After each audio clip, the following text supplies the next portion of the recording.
আজ ভীষণ আলিশি লাগছে, তাই তো? আর মনে হচ্ছে রান্না তো করতেই হবে। যদি এমন কিছু রান্না হতো যেটা খুব চটজলদি হয়ে যেত, বেশি জোগাড়জাত করতে হতো না, অথচ সবাই সন্তুষ্ট হয়েই ভাত খেয়ে নিত, তাহলে কেমন হতো? তাহলে দেরি কেন? আসুন দেখে নিই চটপট আমার আজকের এই রেসিপিটা। আমি আজকে বানাবো আলু বেগুন বড়ি দিয়ে পার্শে মাছের পাতলা ঝোল। এটা খেতে কিন্তু হয় দুর্দান্ত। আসুন কিভাবে বানাই আমার আজকের এই রেসিপি, সেটাই এই ভিডিওর মাধ্যমে দেখি। ভিডিও ভালো লাগলে লাইক, শেয়ার আর কমেন্ট করতে কিন্তু একদমই ভুলবেন না। আর এখনও যদি আমার চ্যানেলটি সাবস্ক্রাইব করে না থাকেন, তো প্লিজ আমার চ্যানেলটি সাবস্ক্রাইব করে আমার পাশে থাকবেন। আলু বেগুন বড়ি দিয়ে পার্শে মাছের ঝোল বানাবার জন্য আমি এখানে নিয়ে নিয়েছি পার্শে মাছ। এখানে আমার 8 পিস পার্শে মাছ রয়েছে। মাছগুলোকে আমি নুন আর সামান্য হলুদ দিয়ে মাখিয়ে রেখেছি।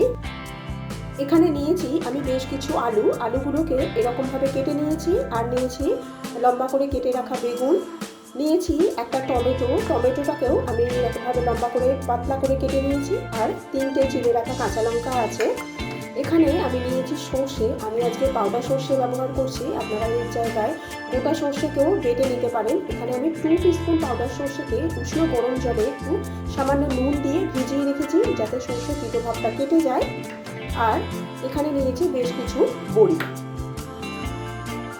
প্রথমে মাছগুলো ভেজে নেব, তার জন্য কড়ার মধ্যে দিচ্ছি সর্ষের তেল।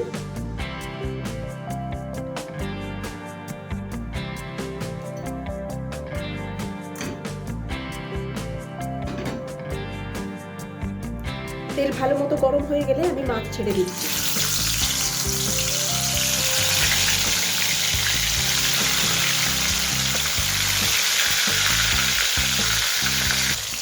মাছগুলো আমি প্রথমে 4টে ভেজে নিচ্ছি, দুবারে আমি মাছগুলোকে ভেজে নেব।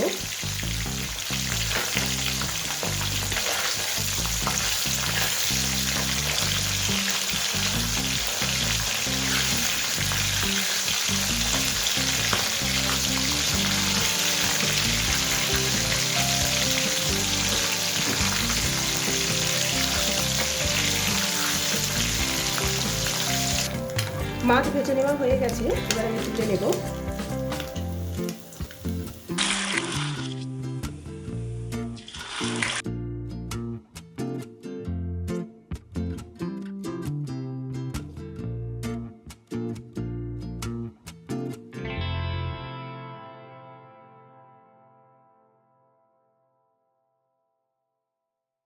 সমস্ত মাছগুলো আমার এইভাবে ভেজে নেওয়া হয়ে গেছে।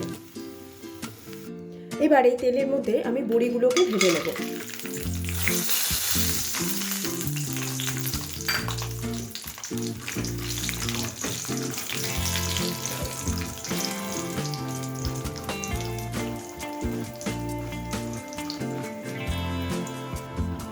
বড়ি ভেজে নেওয়া হয়ে গেলে বড়িগুলোকেও আমি তুলে নিচ্ছি।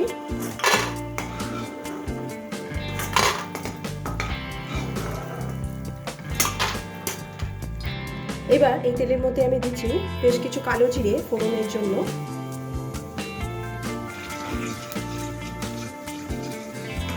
কালো জিরেটা হয়ে গেলে এর মধ্যে আমি প্রথমে আলুগুলোকে দিয়ে দেবো।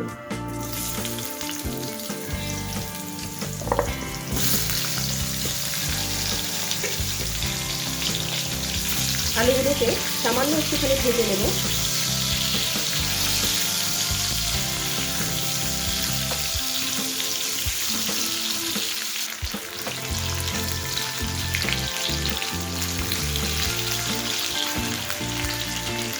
প্রায় 1 থেকে 1.5 মিনিট সময় নিয়ে আমি আলুগুলোকে ভেজে নিয়েছি।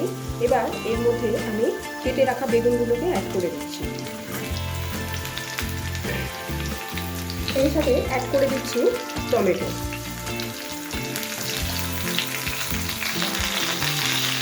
এবার মিডিয়াম ফ্লেমে সমস্ত কিছু আবারও একবার ভেজে নেব। আমি এই রান্নাটা ভীষণই শর্টকাট প্রসেসে করছি। আপনারা চাইলে কিন্তু আগে বেগুনগুলোকে আলাদাভাবে, বড়ি ভাজার পর বেগুনগুলোকে আলাদাভাবে ভেজে তুলে নিতেও পারেন, কিন্তু রোজকার তাড়াহুড়ো রান্নায় অনেক সময় সেইটা করার সুযোগ হয় না। তাই আমি যেদিন খুব তাড়া থাকে সেদিন কীভাবে এই রান্নাটা করি সেটাই আপনাদের সাথে শেয়ার করছি।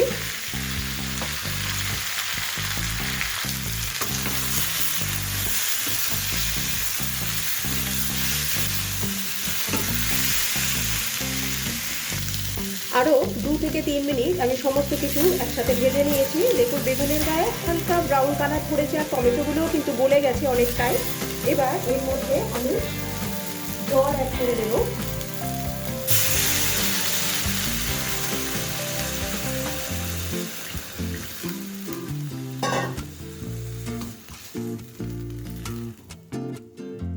অ্যাড করে দিচ্ছি পরিমাণ মতো নুন,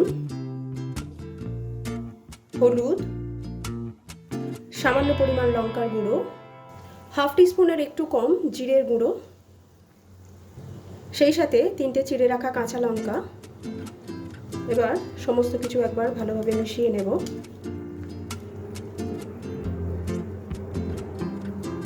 এবার আলু আর বেগুনটাকে চাপা দিয়ে সেদ্ধ করে নেব।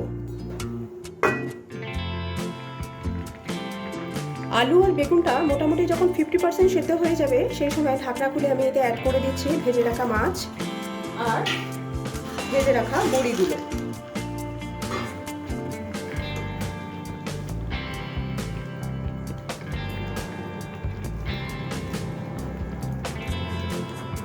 এবার এটাকে আবারও কভার করে দিচ্ছি। নামাবার 2 মিনিট আগে, 2 থেকে 3 মিনিট আগে আমি এতে গুলে রাখা সর্ষেটা অ্যাড করে দিচ্ছি। আর এখানে আর একটা জিনিস আমি অ্যাড করব, মাছ ভাজা হয়ে গেলে মাছের কিছুটা তেল আমি তুলে রেখেছিলাম, সেটা আমি এখানে অ্যাড করে দিচ্ছি।